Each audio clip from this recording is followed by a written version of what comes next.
आज हम लोग शुरू करने जा रहे हैं लेबनिज़ थ्योरम।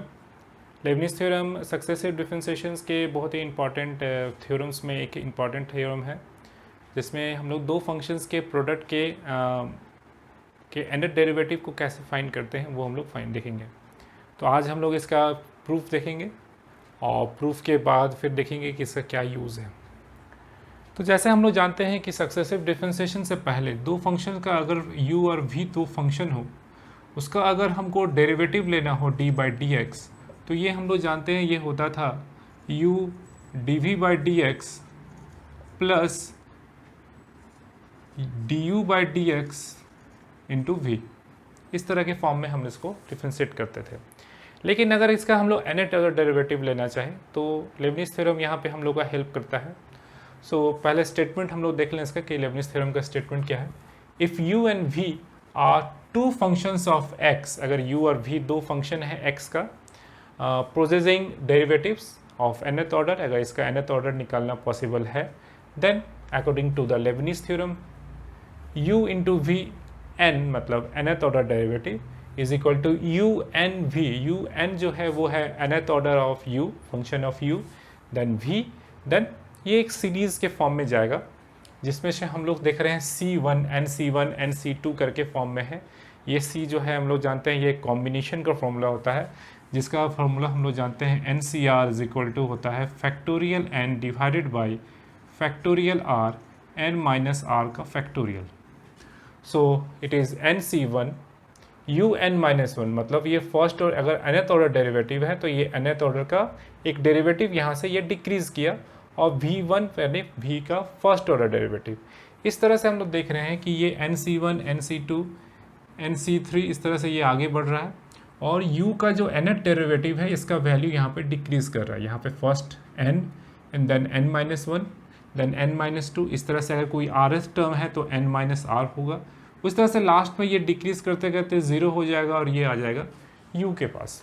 उसी तरह से v का जब डेरिवेटिव हम लोग लेंगे तो v का पहले फंक्शन है, then first order derivative, then second में सेकंड ऑर्डर डेरिवेटिव, थर्ड में थर्ड ऑर्डर डेरिवेटिव, आधे टर्म में आर ऑर्डर डेरिवेटिव और nth में nth order derivative.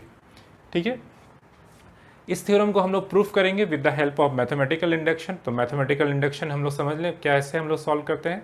Mathematical induction जो हम लोग क्लास 11th में मोस्टली पढ़ रहे हैं, मैथमेटिकल इंडक्शन में हम लोग देखते थे कि अगर किसी फंक्शन को n इज इक्वल टू 1 के लिए प्रूफ किया जाए, n इज इक्वल टू 2 के लिए प्रूफ किया जाए, तो ये किसी भी n के rth वैल्यू या फिर mth वैल्यू, कोई भी इंटीजर वैल्यू के लिए भी प्रूफ किया जा सकता है, और उसके नेक्स्ट वैल्यू अगर हम लोग m+1 ले लें तो उसके लिए भी प्रूफ करेंगे। तो इसमें भी हम लोग उसी तरह से सॉल्व करेंगे। यहाँ पे सबसे पहले हम लोग इस थ्योरम को, ये जो हमारा स्टेटमेंट दिया हुआ है ये वाला स्टेटमेंट, इसको हम लोग सबसे पहले n इज इक्वल टू 1 के लिए प्रूफ करेंगे, शो करके दिखाएंगे कि ये हमारा सही है। Then n is equal to 2 के लिए करेंगे, then n is equal to 3 के लिए करेंगे, and then n is equal to mth term के लिए करेंगे। फिर इसका यहाँ से हम लोग डेरिवेटिव ले लेंगे और दिखाएंगे कि n+1th टर्म जो होगा वो m+1th के लिए भी ये मैथमेटिकल इंडक्शन से प्रूफ होगा। तो लास्ट में हम लोग शो करके दिखाएंगे कि ये मैथमेटिकल इंडक्शन से भी प्रूफ होगा। तो इसमें ज़्यादातर टर्म्स हैं, टर्म्स को अरेंज करना है और इसका डेरिवेटिव फाइंड करना है। डेरिवेटिव फाइंड करने के बाद फिर हम लोग इसमें कॉम्बिनेशंस के कुछ फार्मूलाज यूज़ करेंगे जो हम लोग 12th में और 11th में पढ़े हैं। एक एक करके हम लोग देख रहे हैं। तो first let y is equal to u into V, जो हमारा फंक्शन दिया हुआ है, दोनों फंक्शन का प्रोडक्ट u इंटू वी, इसका हम लोग डिफरेंशिएट कर रहे हैं, differentiating both side with respect to x। तो ऑब्वियसली 1 जो हमारा यहाँ डिनोट हो रहा है वो फर्स्ट ऑर्डर डेरिवेटिव के लिए डिनोट हो रहा है, जो हम लोग सफिक्स यहाँ पे यूज़ कर रहे हैं। तो y1 इज इक्वल टू हो जाएगा फर्स्ट ऑर्डर डेरिवेटिव। जैसे हम लोग अपने दिखाया कि दो फंक्शन का प्रोडक्ट हो तो सबसे पहले में u डिफरेंशिएट होता है, v फंक्शन कांस्टेंट रहता है, एंड नेक्स्ट में u कांस्टेंट रहता है, v का डिफरेंशिएशन। तो ये हो गया u1v, u का differentiation, v constant, and then u v का डिफरेंशिएशन, u कांस्टेंट v1। ठीक है, तो अगर इसमें इस टर्म में अगर हम लोग पुट कर दें n इज इक्वल टू 1, तो ये क्या हो जाएगा, यहाँ 1, तो ये हो जाएगा u1 v, और ये हो जाएगा nc1 यानी 1 nc, ये हो जाएगा 1, और ये n-1 दैट मीन्स u0 तो कुछ होता नहीं है, दैट मीन्स यहाँ पे हो जाएगा सिंपली तो ये हम लोग लिख सकते हैं यहाँ पे u और ये v1। तो फर्स्ट वाले n इज इक्वल टू 1 के लिए ये टर्म मेरा क्या हो गया, प्रूफ हो गया। ठीक है, अगर हम लोग n1c1 का वैल्यू कैसे फाइंड करते हैं वो भी देख लें, तो जो फॉर्मूला हमारा है NCR का भी हम लोगों ने लिखा था, factorial n divided by factorial r, n minus r का फैक्टोरियल। तो ये हो जाएगा फैक्टोरियल n फिर factorial 1, 1 minus 1 that is 0 factorial, और 0 फैक्टोरियल का वैल्यू जो होता है वो 1 होता है, इसलिए ये हो जाएगा factorial 1 by factorial 1 that is 1। तो यहाँ पे ये फर्स्ट ऑर्डर के लिए प्रूफ हो गया ये टर्म। अब इसके सेकेंड वाले n इज इक्वल टू 2 के लिए प्रूफ करना है, तो इसको फिर डिफ्रेंशिएट करेंगे। So differentiating both side with respect to x, so u1 का डिफ्रेंशिएशन हो गया u2v, देन नेक्स्ट टर्म में u1 कांस्टेंट, v का डिफ्रेंशिएशन v1, सो u1 v1। फिर ये वाला टर्म है u v1, तो u का differentiation u1 v1 constant, and then next term में u कांस्टेंट v1 का डिफ्रेंशिएशन u v2। ठीक है, यहाँ पे दो टर्म हम लोग देख रहे हैं, दोनों सेम है, दोनों को ऐड कर देंगे तो ये हो जाएगा u2v plus 2 u1 v1 plus u v2। अब इसको हम इस फॉर्म में लिखना है तो हम लोग लिखेंगे u2v, सेम टर्म यहाँ पे है, एंड देन यहाँ पे हम लोग पुट कर दिए हैं एडिशनल टर्म 2c1। 2c1 का वैल्यू क्या होता है, factorial 2 divided by factorial 1, 2 minus 1 that is factorial 1, और फैक्टोरियल 2 का वैल्यू होता है 2, तो ये सिंपली 2 है। इस 2 के जगह पे हम लोग इस 2 के जगह पे 2c1 लिखें ताकि इस सीरीज़ के फॉर्म में आ जाए। नेक्स्ट हम लोग 2c2 लिखे हैं, 2c2 का वैल्यू क्या होगा, सॉल्व करके देख लेंगे इस तरह से, इसका वैल्यू 1 आएगा। तो अगर हम सीरीज़ को देखें, अगर n is equal to 2 put करेंगे तो क्या आएगा, uv2 यहाँ पे आया, यानी सेकेंड ऑर्डर, तो ये हो जाएगा u2v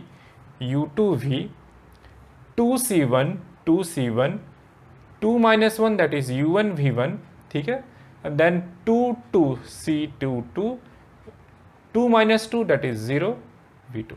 so n is equal to 2 के लिए भी ये इजिली प्रूफ हो गया मेरा मैथमेटिकल इंडक्शन के प्रोसेस से, ये वाला टर्म। नेक्स्ट हम लोग देखने जा रहे हैं for higher order that is n is equal to 3 के लिए। तो इसको इस टर्म को, ये वाला जो टर्म है हमारा, इसको फिर डिफ्रेंशिएट करेंगे with respect to x। So y3 is equal to हो जाएगा u2 का differentiation u3v, then 2 times next इसका डिफ्रेंशिएशन u2 कांस्टेंट, v का डिफ्रेंशिएशन v1, इसके लिए 2 टर्म आया। नेक्स्ट 2 टाइम्स u1 का differentiation u2 v1 constant, next 2 u1 constant v1 का डिफ्रेंशिएशन v2, फिर इसके लिए 2 टर्म आएगा, तो ये हो जाएगा u1 v2, मतलब u का डिफ्रेंशिएशन v2 कांस्टेंट, तो u1 v2, and next u और v2 का डिफ्रेंशिएशन v3। जो एडिशनल टर्म है इसको ऐड कर लेंगे, कहाँ कहाँ पे है, यहाँ पे है और यहाँ पे है। सो ये हो जाएगा 3u2 v1 3u1 v2, ठीक है, is equal plus u2 v2, यहाँ पे u v2 एक minute, u3 v3 3 times this 3u1 v1, and then ये लास्ट टर्म जो है वो है हमारा u v3।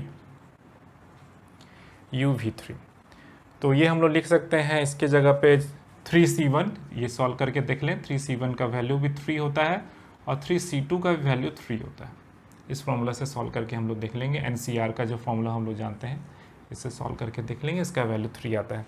सो इस 3 के जगह पे हम लोग NC1 लिखेंगे और इस सेकेंड वाले 3 के जगह पे हम लोग लिखेंगे 3c2, और लास्ट 1 के जगह पे हम लोग लिखेंगे 3c3। ठीक है, तो इस तरह से हम लोग इस वैल्यू को हम लोग यहाँ पे कैलकुलेट कर सकते हैं। सो आगे हम लोग देखेंगे कि कैसे हम लोग आगे करेंगे। तो thus the theorem is true for n is equal to 1 के लिए हम लोगों ने सॉल्व कर लिया, n is equal to 2, n is equal to 3। Now the assume that the theorem is true for any particular value of m that is say is equal to m। मान लेते हैं किसी भी पर्टिकुलर वैल्यू n के m के value के लिए भी ये थ्योरम सही है, so that we can write it as ym, जहाँ जहाँ पे n है वहाँ पे हम लोग लिख सकते हैं m। So umv mc1 um-1 v1 plus mc2 um-2 v2 mcr-1 um-r plus 1, then vr-1, एक एडिशनल टर्म हम लोग यहाँ r-1 लिए हैं। ठीक है, m c r u m minus r v r plus dot dot dot m c m u v m, मतलब जहाँ जहाँ पे एन था उस टर्म्स को हम लोगों ने रिप्लेस कर दिया किस टर्म से, उस टर्म को हम लोग रिप्लेस कर दिया एम से। अब इसके बाद इसको हम लोग डिफ्रेंशिएट करेंगे। ये जो हमारा इक्वेशन है इसको कुछ इक्वेशन नंबर ले लें, इक्वेशन नंबर 1 ले लेते हैं इसको, और इस इक्वेशन नंबर 1 को हम लोग डिफ्रेंशिएट करेंगे विथ रिस्पेक्ट टू एक्स, और फिर टर्म्स को हम लोग रीअरेंज करना शुरू करेंगे। तो ये हमारा लास्ट था। mth ऑर्डर के लिए हम लोगों ने लिखा n is equal to m के लिए, तो ये हमारा वैल्यू था y m is equal to u m v plus m c one u m minus one v one plus m c two u m minus two v two plus dot dot dot m c r minus one u m minus r plus one v r minus one plus m c r u m minus r v r plus m c m u u v m. ये हमारा last term था। अब इसको मैंने कहा था कि differentiate करेंगे with respect to x, so writing as differentiating both side with respect to x. So हम एक एक करके टर्म्स देखेंगे। तो ये टर्म है u इंटू वी के मेथड से ये डिफरेंशिएट होगा। तो फर्स्ट वाले में u का m का डिफरेंशिएशन हो गया u m plus one, v का डिफरेंशिएशन कांस्टेंट यहाँ पर रहेगा तो v कांस्टेंट। नेक्स्ट टर्म में u m कांस्टेंट, v का डिफरेंशिएशन v1 तो u m v1। तो ये पहला दो टर्म जो हो गया इसके लिए आ गया। नेक्स्ट जो टर्म है m c m 1, तो m c 1 तो यहाँ रहा, u m minus one, m minus one का डिफरेंशिएशन मतलब एक टर्म और इसमें डिफरेंशिएशन ऐड होगा तो m minus one plus one, तो ये हो जाएगा um। हम लोग जैसे लिखते थे कि अगर कोई u टर्म है तो उसको डिफरेंशिएट करते थे तो u1 होता था, तो अगर um है तो उसको डिफरेंशिएट करेंगे तो ये हो जाएगा um प्लस वन। तो अगर यहाँ m के जगह पे अगर m माइनस वन है तो उसमें ऑब्वियसली एक टर्म ऐड होगा तो ये क्या बन जाएगा, um बन जाएगा। तो हम लोगों ने यहाँ पे लिखा um, ये हम लोग सेकेंड टर्म को कर रहे हैं, तो ये आ गया। नेक्स्ट इसी का ये कांस्टेंट v1 का डिफरेंशिएशन v2, ठीक है। नेक्स्ट इसका डिफरेंशिएशन ये भी दो टर्म में होगा mc2, फिर इसमें एक डिफरेंशिएशन ऐड होगा तो m माइनस वन हो गया and then v2, and then फिर इसका डिफरेंशिएशन ये कांस्टेंट v2 का डिफरेंशिएशन v3। इस तरह से बाकी सारे टर्म्स को हम लोग लिख सकते हैं। सभी टर्म्स को हम लोगों ने इस तरह से लिखा। लास्ट वाले टर्म को भी हम लोगों ने डिफरेंशिएट किया, MCM u का differentiation un vm and then u constant vm का डिफरेंशिएशन vm प्लस वन। अब एक एक करके जो कॉमन टर्म्स है उसको हम लोग कॉमन लेंगे। सो um प्लस वन भी ये कॉमन किसी के साथ नहीं है तो ये कॉमन नहीं रहेगा। अब हम लोग देखें ये दोनों टर्म में, इस दोनों में जो कोफिशिएंट के बाद का जो टर्म है um v1 दोनों कॉमन है तो um v1 कॉमन लिए तो यहाँ पे 1 और यहाँ mc1 तो mc1। नेक्स्ट इस दोनों टर्म में अगर देखें तो um minus one v2 common है, um minus one term v2 common है तो इसमें आ गया mc1 और यहाँ mc2। इस तरह से बाकी टर्म्स को भी लिख सकते हैं। तो हम लोगों ने rth टर्म के लिए भी लिखा mr minus one plus mcr। बाकी टर्म्स को भी लिख सकते हैं, सबके लिए एक पेयर लिखना होगा। सबको लिखना तो पॉसिबल नहीं है, हम जितने पॉसिबल पेयर हो सकते हैं उसको हम लोगों ने लिखा है यहाँ पे, ठीक है। और लास्ट वाले टर्म को हम लोग एज इट इज़ लिख लिए। ये वाला भी हो सकता है इसके पहले वाले के साथ पेयर होगा, तो सबको लिखना पॉसिबल नहीं है। जितना हम लोग लिख सकते हैं उतना हम लोगों ने यहाँ अरेंज करके लिखा। कॉम्बिनेशन का एक प्रॉपर्टी हुआ करता था, इसको हम लोग इक्वेशन नंबर 2 कर लेते हैं।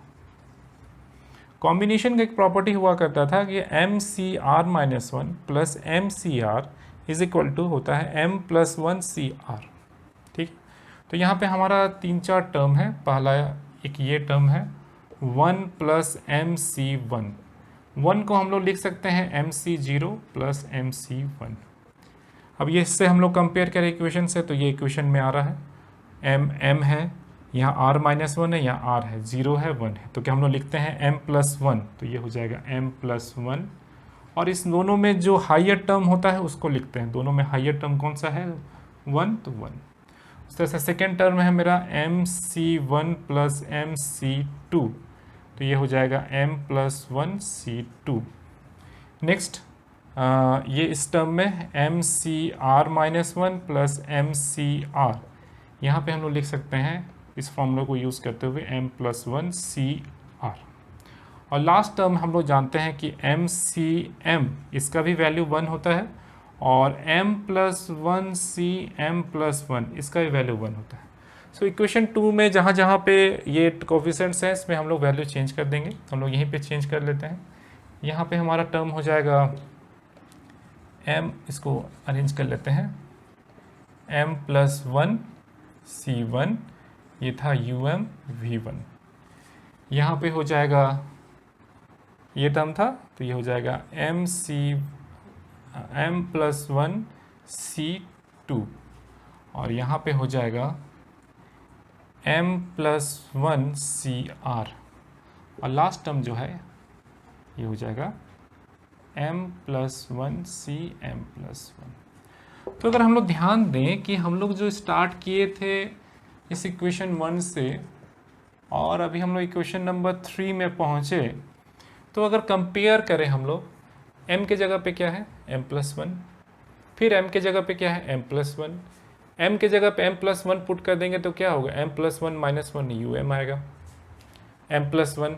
तो नेक्स्ट m के नेक्स्ट हायर टर्म्स के लिए भी ये इक्वेशन मेरा सेटिस्फाई हो रहा है Leibniz theorem. So we can write it as since above theorem is true for next higher value of m, that is m plus 1, therefore according to mathematical induction,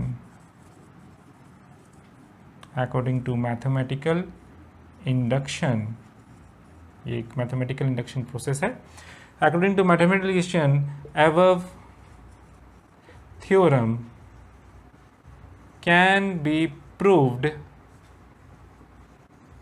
for any arbitrary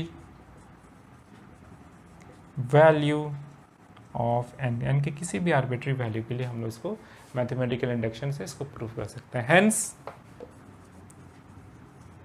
above theorem proved। तो हम लोगों ने देखा कि किस तरह से mathematical induction के इजी प्रोसेस से n is equal to 1, n is equal to 2, n is equal to 3 and then n is equal to m, और उसके बाद फिर m के हायर वैल्यू के लिए भी इस थ्योरम को हम लोग प्रूव कर सकते हैं। तो इस तरह से ये मैथमेटिकल इंडक्शंस के प्रोसेस से हम लोग लेबनिज थ्योरम को प्रूव किया। अब नेक्स्ट क्लास में हम लोग लेबनिज थ्योरम्स और उससे रिलेटेड प्रॉब्लम्स डिस्कस करेंगे, और उसके डिस्कस प्रॉब्लम के बारे में एक एक करके देखेंगे कि कैसे हम लोग लेबनिज थ्योरम के हेल्प से दो फंक्शंस के प्रोडक्ट को कितना ईजी मेथड से हम लोग सॉल्व कर सकते हैं।